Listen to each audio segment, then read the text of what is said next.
Hola mis amigos del terror, hoy tenemos más leyendas de Ecuador. La leyenda de Mariangula. En una época de antaño, cuando los pueblos de la serranía ecuatoriana se envolvían en el silencio de las montañas, entre neblinas frías, supersticiones cotidianas y el repicar de las campanas que marcaban el ritmo del día, existía una joven llamada María Angula, originaria de un pequeño poblado cercano a Cayambi, cuya fama no provenía de su virtud o de su bondad, sino de su carácter altivo, lengua afilada y el insaciable deseo de entrometerse en todo lo que no le concernía. Se la conocía como una muchacha sabelotodo, siempre dispuesta a opinar, corregir o burlarse, aunque en realidad supiera muy poco, y cuya gran habilidad era difundir chismes e inventar historias que causaban disgustos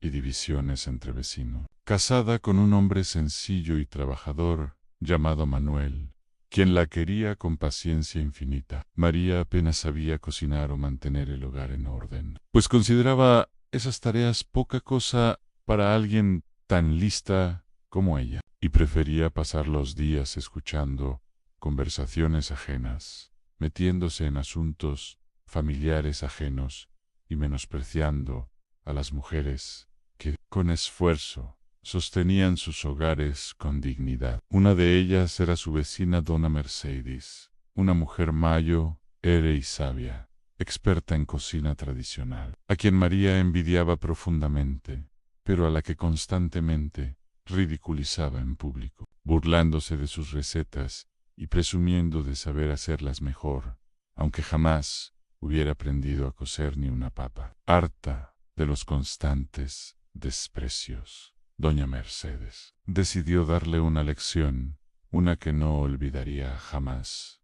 Y un día, al oír a María jactarse de que podía preparar un delicioso puzún, un caldo típico hecho con vísceras, muy popular entre los campesinos de la sierra, la anciana le dijo con voz seria y contenida ironía que sí, que preparar el puzún era muy fácil, pero que para hacerlo bien, como se ejercía en los tiempos antiguos, debía conseguir tripas frescas y que las mejores eran las de un muerto reciente, pues daban un sabor incomparable y eran consideradas un ingrediente muy especial por los sabios cocineros de antes. María, que nunca admitía no saber algo y que además quería impresionar a su esposo con un banquete inesperado, no dudó en seguir el extraño consejo. Esa noche, armada con una vela, una pala y su terquedad, se dirigió al cementerio del pueblo, saltó la tapia y, buscando entre las tumbas más frescas, localizó la de un hombre recién enterrado días atrás. Cavó con rapidez, abrió el ataúd y a la luz temblorosa de la llama, extrajo cuidadosamente los intestinos del difunto, los colocó en un saco y regresó a su casa sin mostrar temor ni remordimiento. Ya en la coquina, se dispuso a preparar el puzún con entusiasmo, aliñándolo con hierbas y especias al poco rato. El aroma del caldo llenó el hogar, y Manuel, al probarlo, no dejó de elogiar su sabor, sin imaginar la procedencia del ingrediente principal. Pero fue entonces cuando la noche cayó del todo, y la casa quedó en penumbra, que ocurrió lo impensable. Mientras ambos dormían, un viento helado cruzó las rendijas de la vivienda. Las paredes crujieron, y una voz profunda y cavernosa comenzó a llenar el ambiente, creciendo desde un murmullo hasta un clamor espeluznante que parecía venir de todas partes. A Mariángula. Mariángula, trae mis tripas y mi puzún que te robaste de mi santa sepultura. La joven despertó con el corazón en un puño, paralizada por el terror, y entonces, entre la sombra de la habitación, apareció una figura alta y encapuchada, con cadenas arrastrándose por el suelo, y un hedor a tierra y muerte que hizo temblar las paredes. El espectro avanzó lentamente hacia ella, repitiendo su nombre con voz más intensa Mientras los objetos de la casa se agitaban, las puertas se abrían solas, y el fuego de las velas se extinguía una a una. Manuel, al ver la escena, intentó proteger a su esposa, pero su cuerpo no respondía, como si una fuerza invisible lo sujetara, y solo alcanzó a ver cómo María era arrastrada fuera de la casa, gritando en silencio,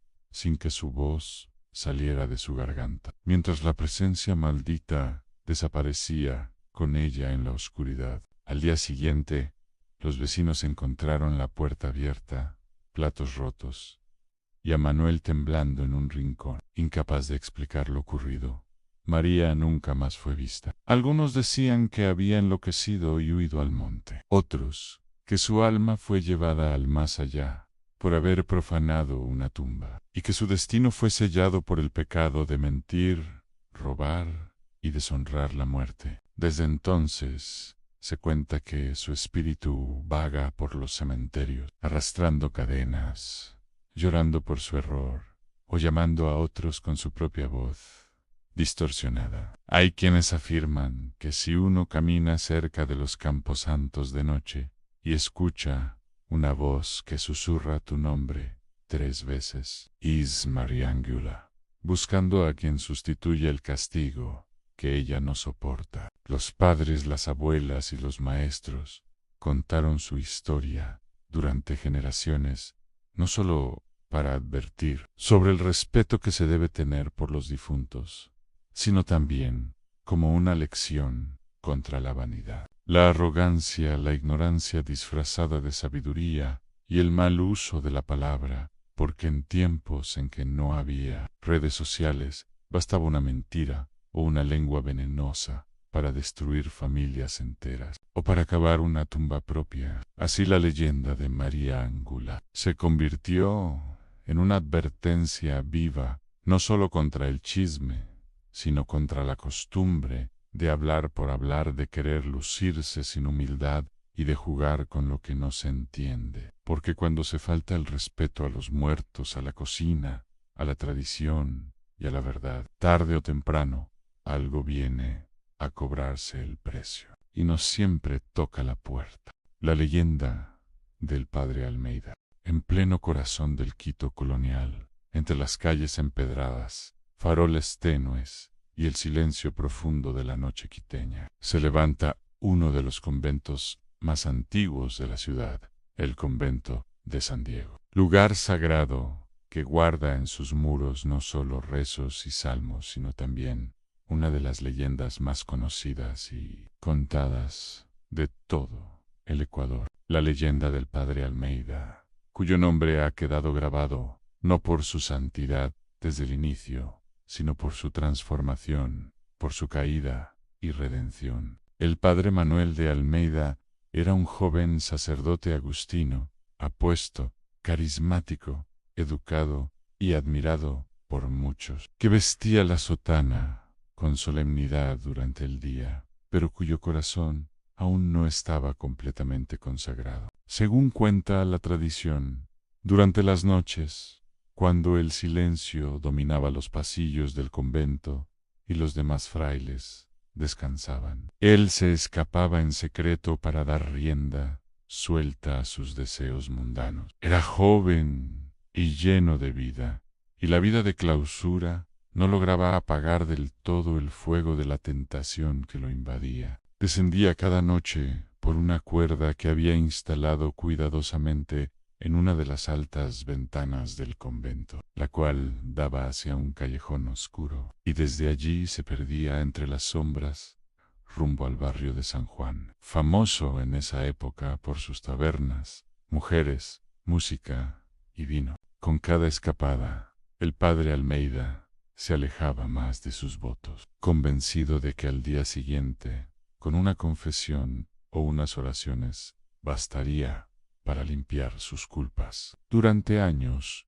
su doble vida pasó inadvertida, pues regresaba antes del amanecer, sin dejar rastros. Pero todo cambió una noche en que, al disponerse a salir como siempre, tuvo un encuentro que marcaría su destino para siempre. Justo al pasar por un pasillo oscuro del convento, junto a una imagen de Cristo crucificado, tallada en piedra, que todos los frailes respetaban profundamente.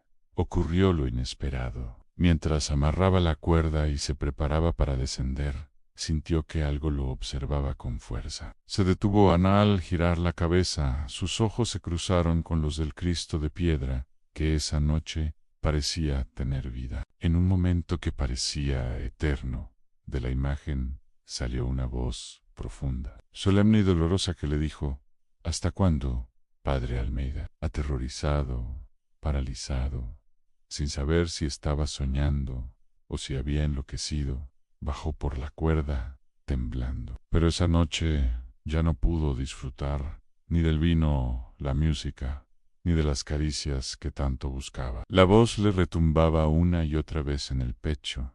¿Hasta cuándo? Aquella pregunta simple, pero cargada de juicio y compasión, había tocado su alma. En los días siguientes intentó volver a su rutina, pero algo había cambiado. El rostro del Cristo lo perseguía, su conciencia no le daba descanso, y por más que se forzaba a olvidar, cada rincón del convento, cada rezo, cada silencio le recordaba que estaba caminando lejos de su fe. Finalmente, incapaz de seguir viviendo esa doble vida, decidió cambiar. Renunció a las salidas, confesó su pecado y comenzó un proceso de conversión profunda. Se entregó por completo al servicio, a la oración, al ayuno y a la ayuda a los pobres. Pasaba largas horas frente a la imagen del Cristo que le había hablado, y según cuentan los frailes, muchas veces se le veía llorando, pidiendo perdón, besando los pies de la escultura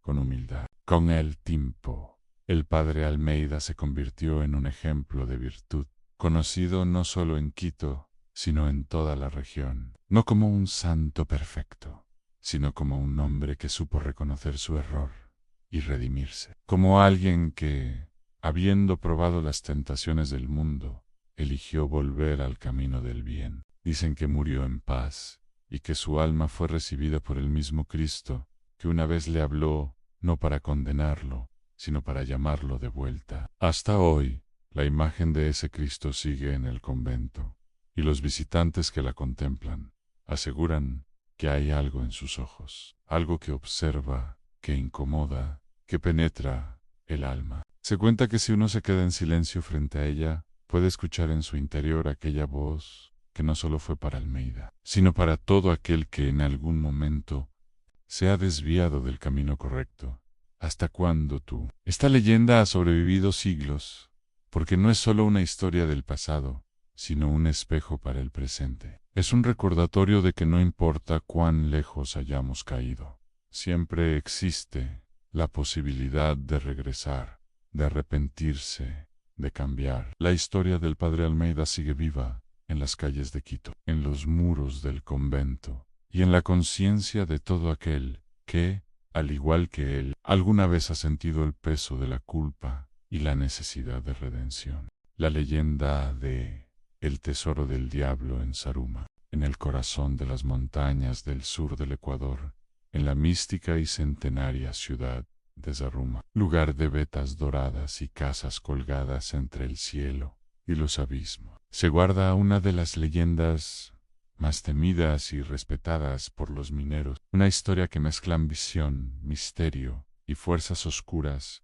a la leyenda del Tesoro del Diablo, un relato que ha pasado de boca en boca por generaciones y que aún hoy, en medio de los túneles antiguos y abandonados, sigue despertando escalofríos. Dicen que hace siglos cuando Zaruma vivía su mayo era esplendor minero, y el oro brotaba de la tierra como agua de manantial. Un grupo de mineros ambiciosos descubrió una galería extraña, un túnel que no estaba en los planos y que parecía haber sido abierto por una fuerza desconocida. A medida que descendían por este pasadizo oculto, notaron que el aire se volvía pesado y que las paredes brillaban con vetas de oro tan puras que cegaban la vista. Al final del camino encontraron una especie de sala natural, perfectamente redonda, donde en el centro reposaba una gran olla de barro antiguo repleta de monedas de oro, piedras preciosas y lingotes. rodeada de esqueletos humanos